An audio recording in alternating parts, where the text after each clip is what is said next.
Hey guys, Joseph here with Engadget, and I have in my hands something that many of you may have been anticipating.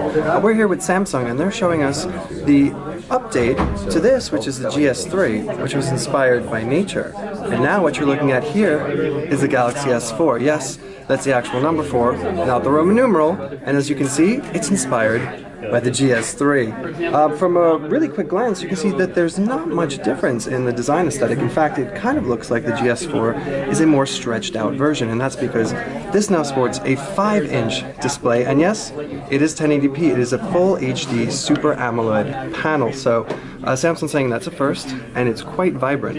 If you want to look at this from the side, we're looking at a 7.9mm thickness, which makes it just a hair thinner than the GS3. It's also just a bit lighter at 130 grams versus the 133 of the Galaxy S3. Now, I'm just going to quickly turn it around to the back so you can see they're both white. This is what Samsung is calling frost white, but it's actually a much more pure and vivid white, much more cleaner than what you're going to see here on the GS3 or the Note 2. And of course, since this doesn't have any sort of carrier branding on it, it falls in line with the other designs you've seen on Samsung's global products.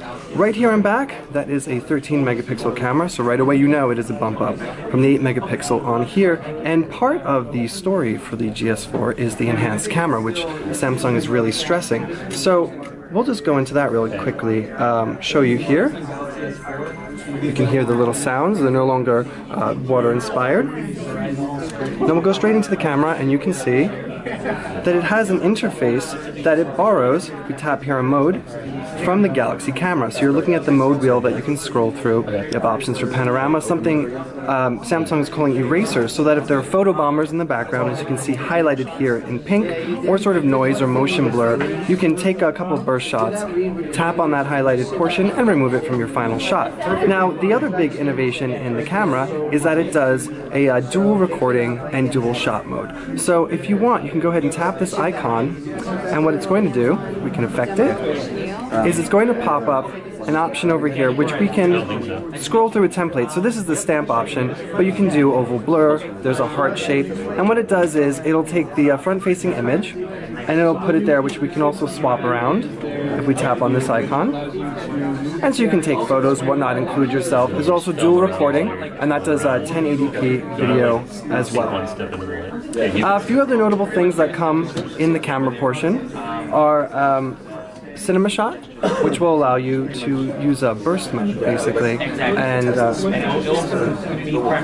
another notable thing that the camera software includes is drama shot, which will use burst mode basically to create an animated GIF for you.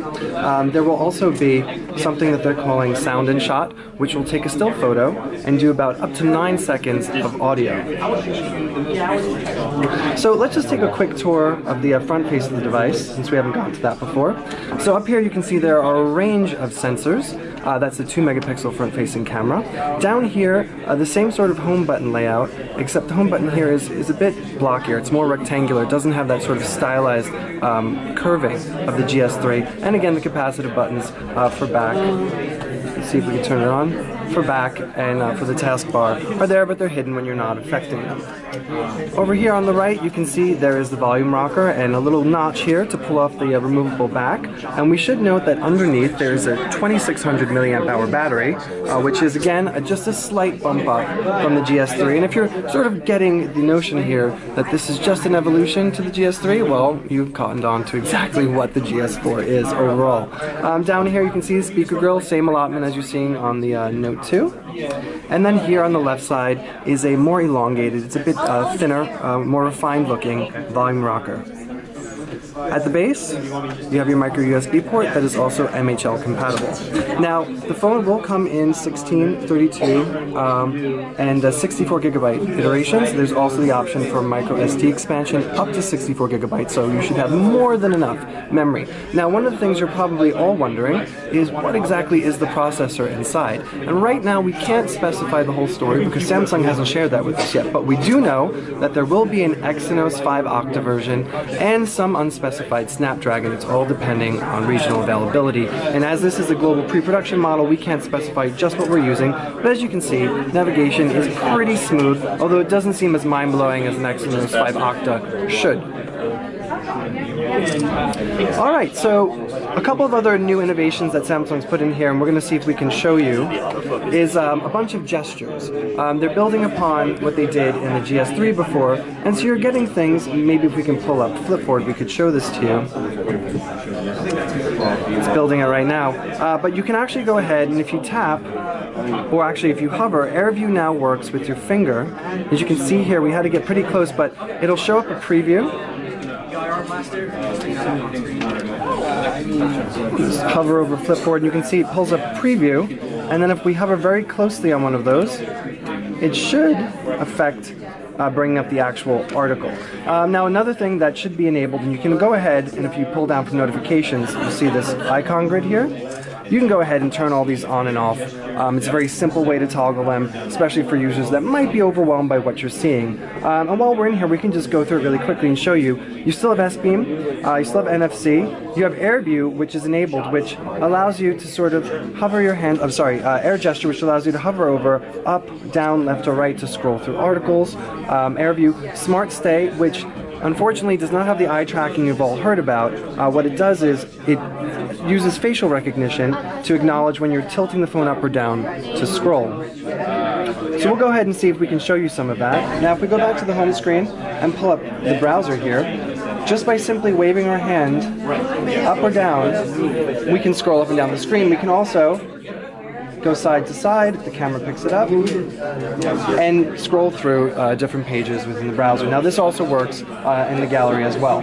A couple of other software features that Samsung has sort of crammed onto the GS4 is S-Translator, which it's baking into a bunch of apps, which will come with support for 10 languages, and also something they're calling S-Help to effectively make the GS4 work as a pedometer for you. It can also, right here you can see, it'll track your goals, your steps. There's a caloric index you can use. There's a sensor for humidity, temperature in here as well.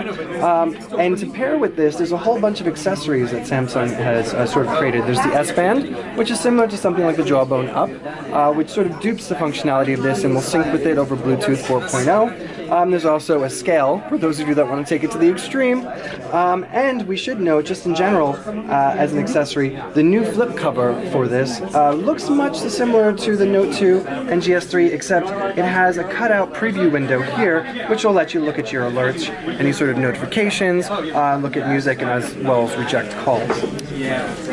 So, for now, we know that the GS4 will be launching in Q2, and in the US it will be on all the major carriers, so that's AT&T, Sprint, that's T-Mobile, that's Verizon, as well as on Cricket and US Cellular.